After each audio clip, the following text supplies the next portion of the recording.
హనుమంతుడు లవకుశల మీద ఎందుకు కోప్పడ్డాడో మీకు తెలుసా? లవకుశులు రామాయణ కాండాన్ని చెప్పినప్పుడు వారు కిష్కింధ కాండను హనుమంత కాండగా చదివారు. అది విన్న హనుమంతుడు కోపంతో, ఇలా చెప్పకండి, ఇది తప్పు.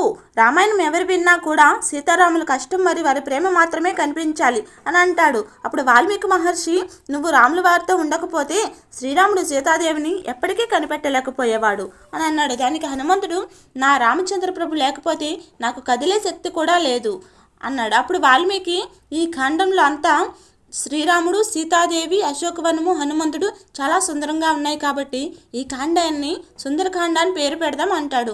దీనికి హనుమంతుడు ఎంతో సంతోషించి ఇంటికి వెళ్తాడు. ఇంటికి వెళ్ళగానే అంజనాదేవి, వచ్చావా సుందర అని అంటుంది. అది విని ఆశ్చర్యపోయి, ఎందుకమ్మా నన్ను సుందర అని పిలిచావా అని అడుగుతాడు. శివయ్య నాతో మీకు నా అంశతో ఒక సుందరమైన బిడ్డ జన్మిస్తాడు అని నాకు చెప్పాడు. అందుకే నిన్ను సుందరాన్ని పిలిచానని చెబుతుంది. అందుకే వాల్మీకి సుందరకాండ అని పేరు పెట్టాడు.